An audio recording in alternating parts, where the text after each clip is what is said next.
Hello guys, this is Vaish. So the 2022 prelims is one day away, and we are helping you clear the prelims with ease by using some of my elimination tricks which I have gathered over the years.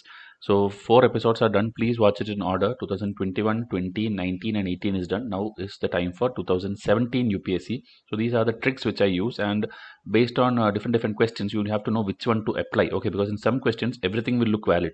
So you have to check for the most valid one, and that you will get through experience. Okay, when you watch these videos you will understand, okay, which trick to apply as higher weightage. Okay, so parent body, coordinating body, implementing agency, that is always high priority. Okay, whenever that comes you have to eliminate that.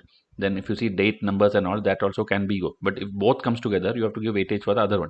Then steadily increasing decreasing is always wrong, defined in constitution is always wrong, no law access is wrong, legally binding is wrong, opposites is there an option means one of them will be correct. I showed you two examples already. So as I'm telling, if you're watching this episode as the first episode, please go and watch the first other one, 2021. Then only when you see in order, you will understand what I'm talking about. Okay. Then anything specific given is wrong, like India joined this on this date, or this date it came to ratification, it came into force. That kind of things will be wrong. Native endemic origin will be wrong.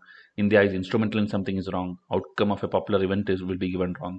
Drastic statements are wrong. All these examples are this episode also I will show you. Then contemporary and timeline, if two people are given, that will be wrong.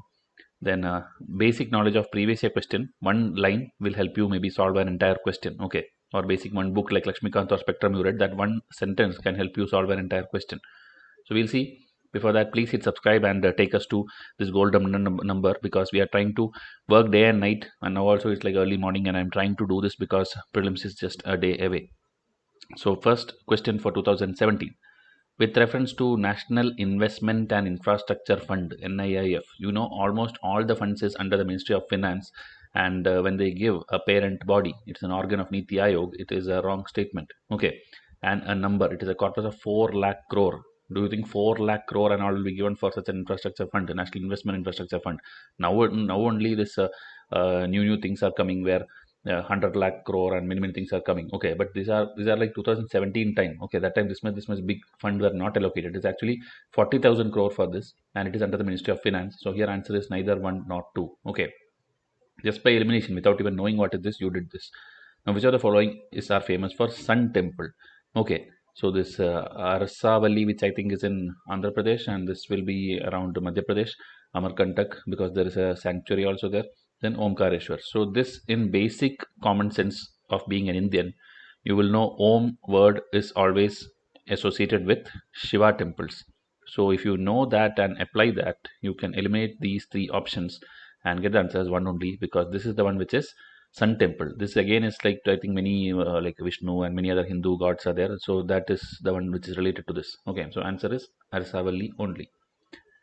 Now, which of the following statements are correct regarding Smart India Hackathon? This are not usually UPSC don't ask like this particular yearly event or not, but they have asked, and options were very silly. Okay, it is a centrally sponsored scheme for developing every city of our country into smart city.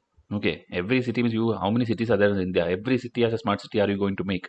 Even in the smart city scheme, you have only 100 cities. Okay, then how can this some hackathon do this? So this is a blunder statement. You can eliminate one. Okay, and last statement, if you see, it is a program aimed at making all the financial transactions in our country completely digital in a decade. Okay, it's like extreme of extreme statement. Okay, so that is why three also you can eliminate. If you directly get the third statement, you could have directly eliminated A, C, and D and got the answer as two, which is the definition of hackathon movement. That is this identifying new digital technology innovations for solving the many problems faced by our country. Okay, I mean you have to find solutions, innovative solutions. That is why this hackathon is done year on year. Okay, next one, prohibition of Benami Property Transaction Act. Okay, so there's a Benami Act. You know, obviously, why is that? So that any Benami property is there, government will go and confiscate it. That is the basic common sense of Benami English word, if you know.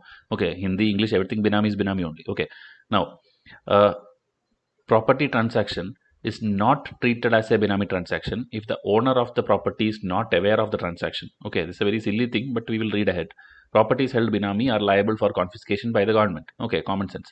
The Act provides for three authorities for investigation, but does not provide any appellate mechanism. In India, for any silly thing they implement, they launch, okay, whether it's telecom or electronics or waste management, for everything there is an appellate body, there is an appellate tribunal. Okay, so this is a blunder statement. So with that, you can eliminate three, this one, and eliminate three. Okay, these two. And second statement you need in the answer because it's a basic definition of that. Okay, Benami thing will be confiscated by the government. So this you need in the answer.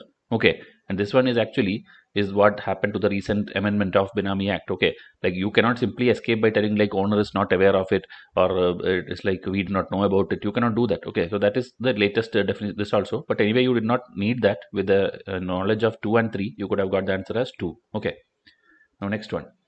Small finance bank. Okay, this also repeatedly UPSC is asking questions. Small finance bank, payment bank. All questions have come. Mudra bank. So it is to supply credit to small businesses. Okay, looks good.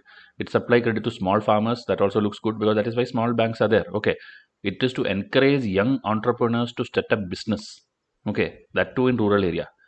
It will give you money, but it's not like okay, entrepreneurs come on, set up the business and come in rural area. For that now we have different schemes to start businesses. Okay, so that if you knew, you can eliminate this. Okay, in India that many schemes are there running since 2014-15 time, that you will know for everything there is a separate scheme, separate ministry, separate nodal agency. Then why should you have small finance bank just to set up businesses? Okay, so this is wrong. Now, Global Climate Change Alliance. Okay, so this is where now two things comes together. This is telling initiative. So as I told, parent body is all is doubtful. Okay, so we don't know. Now it provides technical and financial support to targeted developing countries to integrate climate change into development policy. So it looks a very detailed definition. So it can be true. So we'll keep it on hold.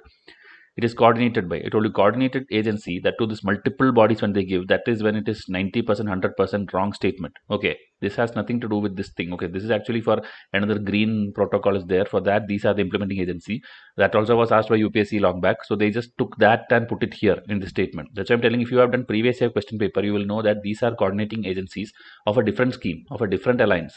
So that they put it here to confuse you, and that is what you have to eliminate here. Okay, now in future again they'll ask these bodies, because they have put it here in one option, they will detail question about WRI, they will ask detailed question about this WP CSD, they'll ask. So if you don't know that, you are a very poor aspirant. Okay, you have to study these topics which are mentioned here. Okay, so this is the answer 1 and 2 only. It is an initiative of European Union, and it provides all these technical financial help for climate budget and all these things. Now next one. Very easy question. Election Commission of India is a 5-member body. So from polity textbook, you know it is not a 5-member body, it is a 3-member body. But that is not sufficient. If you see next one, Union Minister of Home Affairs, meaning Amit Shah, decides the election schedule for the conduct of both elections. Do you think Amit Shah is sitting and deciding the schedule of elections? For that only Election Commission we have.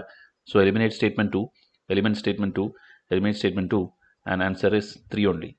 Okay, meaning 1 and 2 is gone, and Election Commission resolves the disputes. Okay, in splits and mergers of parties. This is the correct statement. So basic Lakshmikant enough information was enough, but still they gave a very easy option by giving Home Minister there. Okay. Now next one. Which of the following has occurred in India after the liberalization of economic policy? That is the LPG reforms which we had in 1991. What all happened immediately after that? Okay, so first thing is you should know why did this happen. India was in a situation where all our money is gone, we are in debt, we are in deficit, and we don't have foreign dollars, there is no forex reserves, we have nothing. Okay, only we were simply doing agriculture and doing something. We did not develop our industries, we just focused on, I think, little bit on this service sector, meaning call center jobs and all these things. So because of that reason, to bring in more money and all, we needed liberalization. IMF told okay, do this, do that and all. Even now I think in currently Pakistan will face that same situation. IMF is going to take over Pakistan's full economy, so you wait and see. Okay, so this one you should know why liberalization happened. Then it's very easy. Okay, so share of agriculture in GDP increased enormously. Okay, one thing it is drastic, and is again telling agriculture. Already we have problems because of just focusing on agriculture, and now they're telling again we will, this LPG is not for improving your agriculture. Okay, so this is a wrong statement. Okay, so eliminate this and this. Now share of India's export in the world trade increase. So export increase because that is what we wanted. We wanted to export more things and get more money to our place. Okay, then FDI inflow increase, again flow of money increase. So 2 and 3 you definitely need the answer, but here again 4 is here. Okay, so that is why you are confused whether you have to choose B or C. So the last one, India's foreign exchange reserve increased enormously. So this one, because of this drastic, many students that year eliminated it and told that answer is 2 and 3. Many coaching institutes also told this. They simply eliminated enormously, but this was UPSC's trick, because liberalization was actually for that. You have no forex reserve now, you have no FDI now, you need to increase your dollars and everything. So this actually from nothing it increased enormously. This is a true statement. So answer is 2, 3 and 4. Okay, so this is sometimes when the elimination technique can backfire. Okay, so you have to apply your little bit common sense also, because these are very drastic measures which India had to go through. So our purpose was to increase this only. So that enormously increasing is a true thing. Okay. Now, what is are the most likely advantage of GST? 2017 GST was implemented, so they asked a question also. So very easy options it was. It will replace multiple taxes collected by multiple authorities and will thus create a single market in India. Okay, looks a proper general statement. Now, it will drastically reduce the current account deficit of India and will enable it to increase its foreign exchange reserve. So GST, it is not for that. It is for whatever is told in the first statement. It is not to drastically increase your FDI and all these things. Okay, foreign exchange things. Now it will enormously increase the growth of size of the economy of India and will enable to overtake China. So this is the most extreme statement I have seen in my UPSC career. You can tell. Okay, my last how many years? 7-8 years I am working on UPSC questions. This is the most extreme or drastic and blunder statement I have seen. Okay, so that is what you have to eliminate, and the answer will be one only. Okay, both these drastic things are wrong. Now next one, India has ratified something, TFA at WTO. TFA is part of WTO's some outcome, and TFA came into force. So this I told, usually all these things looks wrong. Okay, but there is no option called none of these. So and two statements at least you have to make it correct. So because of that, you have to go by the this thing, something came into force. This was asked because 2017 prelims, 2017 January only, this came into force. The trade facilitation agreement of WTO came into force. That is why this question was formed. So that if you knew, you can eliminate 3 and get to the answer. Okay, this was a current affair knowledge which you had to know, and with that you had to eliminate. Okay, even if you did not study WTO Bali package and all these things, this is what you had to know. Now this one, which of the following are not necessarily the consequence of the proclamation of president's rule? So basic president's rule is a basic thing which everybody studies and goes, but still we will see.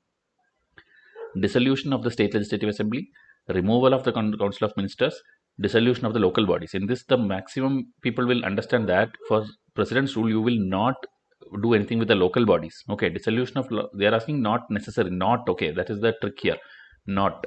So which of the thing is not necessarily the consequence? This is not necessarily the consequence. Dissolution of Lok Sabha is not necessarily the consequence. So you need it in the answer, because they are asking for not. You need 3 in the answer. So this is the only one you can eliminate now. Okay, because you know that this is not necessarily happening. Now dissolution of state assembly, removal of ministers. This is where the problem is. Now both had confusion, and many told answer as 1, 2, 3. Many told answer as 1 and 3. But here you have to know, dissolution means it's like permanently you are suspending the people, meaning you are even asking like you lost your parliament seat or your state assembly seat and it's completely dissolved. That is not necessary. Okay, in president's rule, it can be either dissolved or it can be suspended also, temporary one. This dissolution is a permanent one. So this is not necessary. Okay, removal of council of ministers in the state will definitely happen. Temporarily they will be definitely removed and they have to then later come. Okay, because after that president's rule means president will take over, parliament will take over. So removal will definitely happen. So 2 is they are asking not necessarily. So dissolution is not necessary. Okay, so you need 1 in the answer. Okay, but you don't need 2 in the answer. Okay, because this will definitely happen. This will necessarily be the consequence. So eliminate 2, you get at 1 and 3, meaning dissolution is not necessary, local bodies is not necessary. Both the dissolution you have to remove. Okay. These were the questions for 2017. Next I will do 2016. So please support us by hitting subscribe button. I will do the next episode and then we will hope that all the Vaishya students clear prelims this time. Thank you and have a nice day.